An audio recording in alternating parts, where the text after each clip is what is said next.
Saat seorang wanita minum telur ayam mentah setiap pagi, akan selalu ada 3 pria yang menatap Anda. Dan pria ini melihat kesempatan, langsung menjulurkan lidahnya ke arah wanita. Pria bejat ini bernama Dong Jiu. Di permukaan, dia adalah orang bodoh terkenal di kota. Setiap hari dia diintimidasi oleh anak-anak nakal dan berlari ke sana kemari. Namun sebenarnya dia adalah agen rahasia terkuat Korea Utara. Dong Jiu diperintahkan untuk menyusup di kota kecil ini.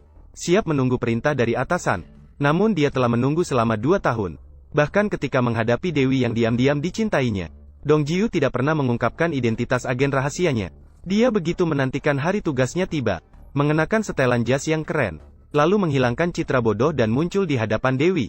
Namun saat ini belum saatnya. Dia hanya bisa terus menyamar sebagai orang bodoh di kota kecil. Kadang-kadang dia bisa berperan sebagai pahlawan yang berani dan berbudi pekerti. Namun pekerjaan menyamar sebagai orang bodoh yang tampaknya sederhana, namun juga sangat menantang. Setiap hari sebelum keluar, Dong Jiu selalu mengeluarkan tisu toilet yang sudah disiapkan, lalu dimasukkan ke dalam hidungnya, mengorek-korek, sampai ada 2 garis lendir putih di bawah hidungnya. Barulah Dong Jiu bisa pergi dengan tenang. Dan cara dia pergi juga tidak biasa. Dong Jiu mengenakan pakaian olahraga hijau sepanjang tahun. Setiap hari akan diperlakukan kasar oleh anak nakal. Namun setelah tinggal di sini cukup lama, dia juga memiliki cinta pertamanya. Gadis cantik ini bernama Xiao Dan. Dia adalah objek cinta diam-diam Dong Jiu. Dia selalu memperhatikan Xiao Dan setiap hari. Hatinya yang kesepian juga mendapat sedikit kenyamanan. Namun setiap kali akan dipukuli oleh adik perempuannya. Semua orang di sini menganggap Dong Jiu sebagai orang bodoh. Kecuali pemilik toko kelontong ini. Dia adalah yang mengadopsi Dong Jiu pada waktu itu. Jadi selama 2 tahun berikutnya, Dong Jiu tinggal di sini terus-menerus. Pekerjaan utamanya sehari-hari adalah membantu pemilik toko kelontong melihat toko. Dan Sibo yang datang setiap hari untuk membeli rokok di sini, telah menjadi saat paling fokus baginya. Di saat konsentrasinya paling tinggi. Mungkin karena terlalu fokus pada dirinya sendiri. Bo selalu pergi tanpa membayar setelah mengambil rokok. Saat Dong Jiu hendak mencatat pembeliannya, seorang pria parubaya yang mengantar paket datang ke sini. Jangan meremehkan pria gemuk berminyak ini. Dia adalah satu-satunya kontak Dong Jiu di sini. Dan dia sudah menyamar di sini selama 16 tahun. Dong Jiu selalu berharap dia akan membawa misi setiap hari. Namun harapannya tidak terwujud. Si pria gemuk hanya datang untuk berbincang-bincang setiap hari. Tidak ada gunanya. Namun, di malam hujan deras ini, terjadi kejadian tak terduga. Untuk menjaga citra bodohnya, Dong Jiu selalu melakukan hal konyol setiap bulannya. Dan kali ini, dia malah bertemu dengan Dewi yang diam-diam dicintainya. Hatinya langsung hancur. Apa bedanya dengan buang air besar di depan umum?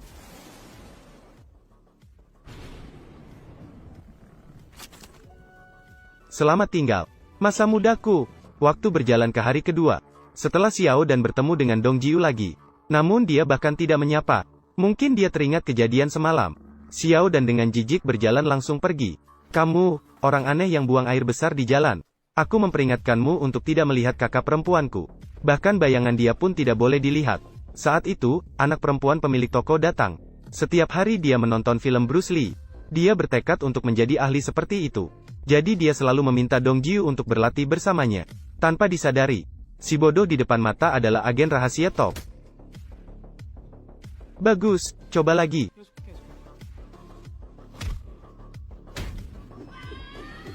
Ternyata tadi semua hanya imajinasi Dong Jiu. Saat kedua orang itu hendak bertarung, pemilik toko tiba-tiba menghentikan mereka. Kemudian mereka pergi mengantar barang ke sebuah rumah sewa. Pria tua ini adalah pemilik rumah di sini. Namun dia sangat pelit. Bahkan Bo Mei tidak bisa mandi dengan air panas yang dia inginkan. Dia mengatakan mandi air dingin dapat mencegah pilek. Marah, Bo Mei langsung menuju ke Dong Jiu, mengambil telur ayam hidup dari tuan rumah dan langsung meminumnya. Pemandangan ini seketika membuat para pria di sekitarnya tidak bisa berkedip. Suara di dalam ruangan saat itu menarik perhatian semua orang. Tuan rumah menjelaskan bahwa itu adalah penyewa baru. Namun Dong Jiu merasa ada yang tidak beres. Saat dia sedang berlatih di malam hari, seseorang berambut kuning tiba-tiba muncul di sini. Dia perlahan mendekati Dong Jiu. Kemudian keduanya mulai berkelahi. Terlihat, orang berambut kuning ini juga adalah agen kelas atas. Keduanya bertarung dengan keras. Sementara itu, tidak ada yang unggul. Namun pada akhirnya, Dong Jiu sedikit unggul. Saat itu, orang berambut kuning tiba-tiba tersenyum. Ternyata keduanya berasal dari unit yang sama. Mereka sering berlatih bersama sejak kecil. Dan keduanya adalah ketua tim. Berhenti. Pertempuran antara ketua tim tidak perlu sampai mati. Ketika mengetahui bahwa orang berambut kuning juga datang sebagai agen tidur, Dong Jiu langsung marah. Karena dia sudah menjadi mata-mata di sini selama 2 tahun, dan tidak memerlukan bantuan. Tapi Huang Mao mengatakan bahwa dia memiliki tugas sendiri, tapi tidak bisa memberitahu Dong Jiu. Setelah berkata begitu, dia langsung melompat dari gedung dan pergi. Hari berikutnya, Dong Jiu melihat bayangan Huang Mao. Dia segera turun dan berlari. Lalu dia naik sepeda dan langsung pergi. Dia sudah di sini selama 2 tahun tanpa tugas. Huang Mao baru datang dan sudah memiliki tugas. Jadi Dong Jiu ingin melihat, apa sebenarnya tugasnya. Dong Jiu mengikuti sampai ke sebuah gedung besar. Melihat pemandangan di depan matanya, dia terkejut.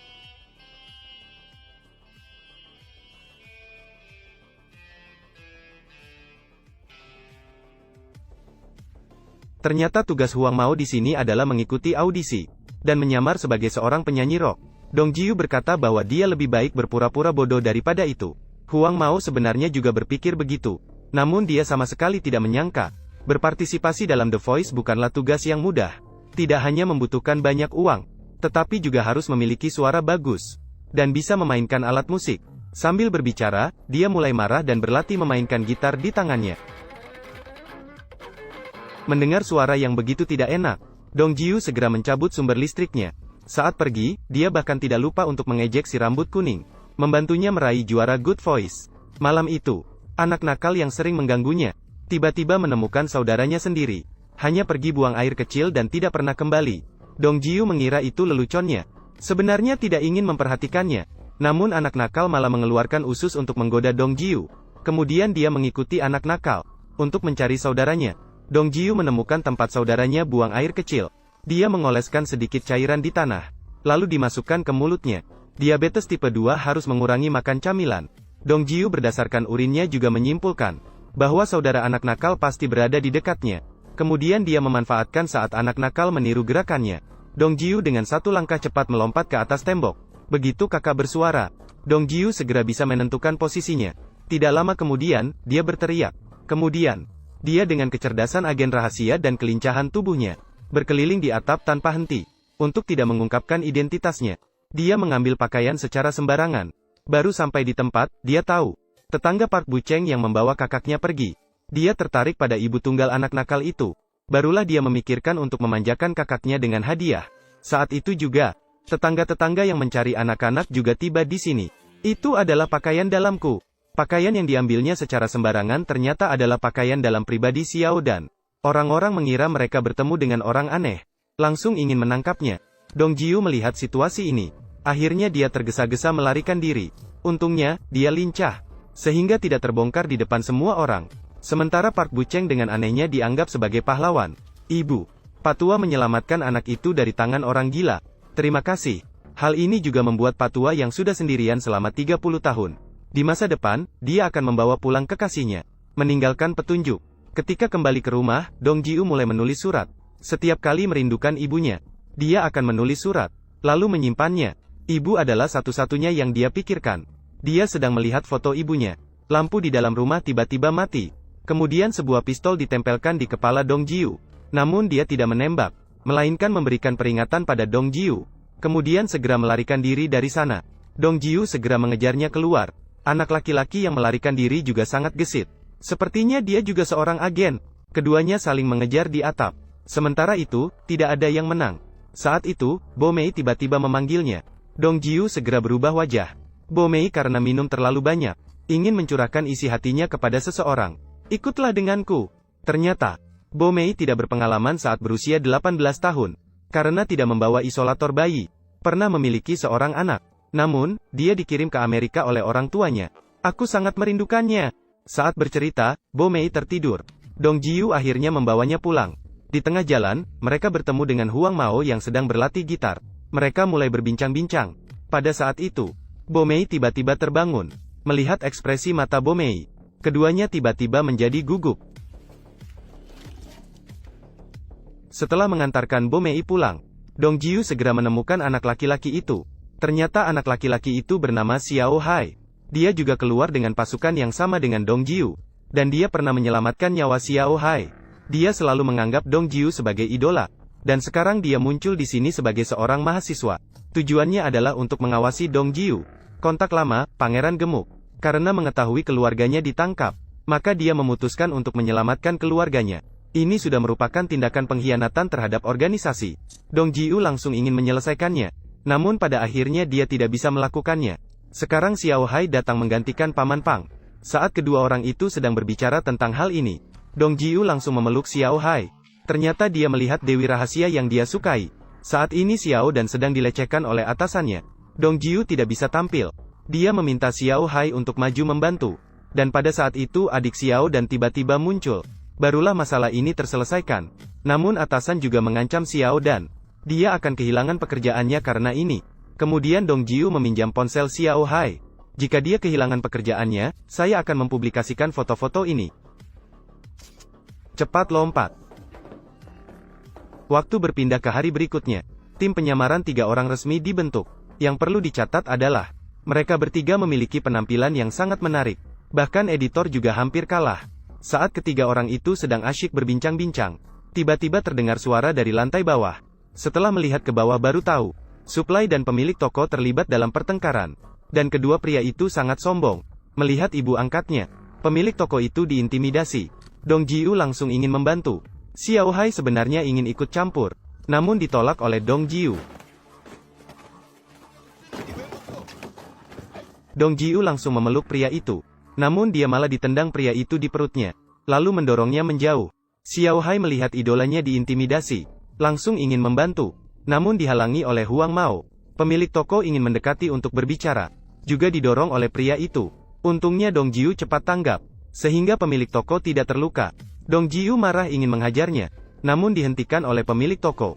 Dari reaksinya terlihat, meskipun akting bodoh Dong Jiu tinggi, akhirnya tidak bisa lolos dari pengawasan ketat pemilik toko. Ketika anaknya mengetahui hal ini, segera akan mencari mereka untuk meminta pertanggungjawaban. Namun akhirnya hasilnya sudah bisa ditebak. Pada saat itu, Dong Jiu bersama Xiao Hai juga menemukan kedua pria itu. Dong Jiu sendiri tidak bisa turun tangan. Dia akhirnya meminta bantuan Xiao Hai. Xiao Hai juga tidak mengecewakan. Dalam sekejap, mereka berhasil menyelesaikan masalah dengan kelompok kecil itu. Sejak kedatangan Huang Mao dan Xiao Hai, Dong Jiu tidak lagi merasa sendirian. Dia mengira hari-harinya akan terus berlalu seperti biasa. Namun hari itu, ponselnya tiba-tiba berdering. Dong Jiu sudah 2 tahun tinggal di kota kecil ini. Akhirnya dia mendapat tugas dari atasan. Sementara itu, Mao Mao dan ponsel Xiao Hai juga menerima pesan. Yang mengejutkan semua orang adalah, perintah dari atasan adalah agar semua agen bunuh diri. Dong Jiu melihat perintah ini. Dia langsung terdiam dalam pemikiran. Jika ini terjadi 2 tahun yang lalu, dia akan melaksanakan perintah tanpa ragu. Namun setelah 2 tahun di kota kecil ini, Dong Jiu sudah menganggap tempat ini sebagai rumah. Sekarang dia tidak ingin meninggalkan apapun di sini. Dan dia ingin melihat ibunya sekali lagi. Selama periode ini, semua agen yang menerima perintah telah melakukan bunuh diri sesuai petunjuk atasan. Hanya 3 agen yang tersisa di kota. Perintah yang diterima Xiao Hai agak berbeda. Dia diminta untuk mengawasi Dong Jiu dan Huang Mao setelah bunuh diri, dan kemudian menyelesaikan kematian dirinya sendiri. Xiao Hai melihat kedua orang tersebut tidak mau bunuh diri. Dia mengutuk keduanya sebagai pengkhianat. Namun, ketika Dong Jiu meminta Xiao Hai untuk menembaknya, dia juga tidak bisa menembak idola dirinya sendiri. Sungguh merepotkan. Ketua tim, jangan takut, ini bukan salahmu. Kematian besar-besaran agen telah menarik perhatian Chia melalui saluran khusus. Mereka sudah tahu hanya ada 3 agen yang belum bunuh diri. Namun, Dong Jiu pada saat itu sudah menulis surat wasiat. Dia tidak tega melihat foto ibunya sedang berpikir untuk menyelesaikan tugas bunuh diri yang diberikan atasan. Saat itulah Paman Gemuk yang sudah lama menghilang muncul. Dia memberitahu Dong Jiu, instruktur militer akan turun langsung untuk menyelesaikan masalah 3 orang itu. Dong Jiu segera memutuskan untuk tidak mati terlebih dahulu, karena dia masih memiliki satu hal untuk dikonfirmasi dengan instruktur. Kemudian Dong Jiu pergi memotong rambut panjangnya sendiri. Dia memutuskan untuk menggunakan identitas agen rahasianya. Seorang agen rahasia yang menyamar sebagai orang bodoh selama 2 tahun. Kali ini akhirnya dia muncul dengan identitas aslinya. Dong Jiu pertama-tama menemukan Dewi Rahasia yang dia cintai, dan memberikan ucapan selamat yang paling tulus. Xiao Dan memandangnya dengan wajah bingung. Dia merasa Dong Jiu seperti telah berubah. Namun mereka berpisah dengan sederhana. Saat itu adik Xiao Dan tiba-tiba menyerangnya dari belakang. Namun Dong Jiu dengan mudah menghindarinya. Dia memandang Dong Jiu dengan ekspresi tidak percaya. Kemudian Dong Jiu memberitahunya untuk berlatih lebih banyak. Pastikan tidak ada yang menyakiti kakaknya sedikit pun. Wajah bingung adiknya juga penuh kebingungan. Dengan ekspresi tidak percaya, keduanya perlahan meninggalkan tempat itu. Apakah saya masih punya kesempatan? Benar-benar ingin bermain poker dengannya. Kemudian Dong Jiu kembali ke toko kelontong. Dan perempuan pemilik toko yang merawatnya selama 2 tahun. Makan-makan malam terakhir. Pemilik toko tidak terkejut dengan kepergiannya. Dia tahu Dong Jiu bukan bagian dari kota kecil ini. Kemudian, pemilik toko memberikan jas yang dikenakan Dong Jiu saat pertama kali datang.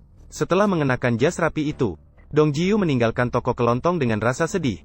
Saat keluar, dia bertemu. Sampai ke Bo Mei. Melihat Dong Jiu yang tampan seperti itu, Bo Mei tidak bisa berkata-kata. Namun Dong Jiu memberikannya selembar kertas. Di atasnya tertera alamat anak yang belum pernah ditemuinya. Bo Mei langsung terharu. Dong Jiu saat hendak pergi, dia menutupi 2 potongan daging di dadanya dengan jaket, dan memberitahunya untuk berhati-hati dengan pria di layar. Kemudian Dong Jiu pergi sendirian untuk bertemu instruktur. Instruktur bertanya mengapa Dong Jiu masih hidup. Saya ingin tahu. Apakah ibu saya masih hidup? Instruktur tidak menjawab kata-katanya, melainkan langsung memberikan perintah. Serang dia. Agen bawahannya langsung bertarung dengan Dong Jiu. Bagaimana agen biasa bisa menjadi lawan Dong Jiu? Dalam 2 gerakan, dia sudah berhasil menjatuhkannya. Kemudian dia bertarung dengan instruktur. Setiap gerakan Dong Jiu adalah hasil latihan instruktur. Akhirnya dia ditendang oleh instruktur hingga terjatuh dari lantai. Pada saat yang sama, 2 anak nakal yang sering mengganggunya datang ke sini bermain. Dan agen di atas juga melompat turun. Dong Jiu untuk melindungi mereka. Punggungnya langsung tertembak. Agen hendak menyerang Dong Jiu. Saat itulah si rambut kuning tiba-tiba datang. Dong Jiu segera membawa 2 anak itu naik ke mobil. Setelah mengantarkan anak-anak ke tempat aman, mereka berdua tiba di sebuah bangunan yang belum selesai. Dan Paman Gemuk sudah menunggu di sana sejak lama. Huang Mao begitu bersemangat sehingga dia segera pergi mengambil senjatanya. Sekarang kalian diberi perintah bunuh diri. Namun Huang Mao bingung setelah membuka kantong tersebut. Senjata baret asli semua berubah menjadi batu bata. Saat itu Paman Gemuk juga mengungkapkan identitas aslinya. Sebenarnya dia adalah seorang profesor di jurusan politik universitas. Dia ingin membuktikan suatu hal. Itu adalah menyamar di bawah tekanan besar. Pasti akan mengkhianati negaranya sendiri. Dong Jiu dan Huang Mao adalah bukti terbaik. Tidak mungkin. Dan Dong Jiu serta Huang Mao adalah bukti terbaik. Namun, kedua orang yang jatuh ke dalam perangkap harus bertarung. Bagaimana bisa menjadi lawan 2 agen kelas atas? Setelah pertarungan singkat, kemudian semua agen khusus tersungkur di tanah. Dong Jiu kembali bertanya pada Paman Gemuk. Apakah ibumu masih hidup? Sejak kalian masuk ke tempat ini, awalnya ingin bertarung habis-habisan dengan instruktur. Huang Mao dengan antusias segera mengambil senjata. Apakah keluarga kalian masih hidup? Saat Dong Jiu mendengar kabar kematian ibunya dari Om Gemuk, Dong Jiu tersisa sedikit akal sehatnya. Juga telah sepenuhnya terkikis saat ini. Kemudian, rambut kuning gemetar membantu Dong Jiu naik ke atap. Pada saat itu, tiba-tiba rambut kuning menerima pemberitahuan promosi audisi. Tapi sekarang dia hanya bisa tersenyum getir dengan pasrah. Tak lama kemudian, instruktur bersama sekelompok agen mengejar mereka ke sini. Dan pertarungan terakhir, dipilih di atap yang diguyur hujan deras ini. Setelah percakapan mereka yang tak berguna, mereka langsung memulai pertarungan terakhir. Sebagai agen terbaik di bawah instruktur utama, dia dengan cepat menyelesaikan sekelompok agen biasa. Kemudian Dong Jiu dan instruktur bertarung. Awalnya mereka saling berimbang. Mereka saling bertarung dengan keras. Namun setelah beberapa puluh gerakan, Dong Jiu masih kalah. Kekuatan total instruktur terlalu kuat. Dong Jiu langsung diinjaknya. Instruktur total sedang berusaha menyelesaikannya. Saat itu, Xiao Hai akhirnya muncul. Sementara itu, instruktur tenang dan tidak terburu-buru. Dia langsung mengeluarkan granat dari dadanya. Di saat-saat genting ini, Huang Mao untuk melindungi keduanya. Dia langsung mendorong instruktur keluar atap, memilih untuk pergi bersama instruktur. Dong Jiu melihat Huang Mao yang telah meninggal. Hatinya penuh dengan keputusasaan. Saat ini, dia tidak memiliki keinginan untuk hidup lagi. Dan orang-orang Chia telah mengelilingi tempat ini. Xiao Hai untuk membangunkannya, langsung memukulnya jatuh ke tanah. Pada saat itu, dia melihat buku tabungan yang ditinggalkan oleh ibu bos. Dari Dong Jiu ke Dong Jiu kita, kemudian ke anak lelaki kecil kita. Ternyata tanpa disadari, Dong Jiu telah menjadi kerabat terpenting di hati sang induk semang. Dia melihat halaman demi halaman buku tabungan ini. Semuanya adalah uang yang disimpan oleh ibu bos untuk dirinya sendiri. Dong Jiu berteriak dengan penuh kesedihan ingin kembali. Namun sekarang dia tidak memiliki pilihan. Apakah anak bodoh itu membawa payung saat pergi?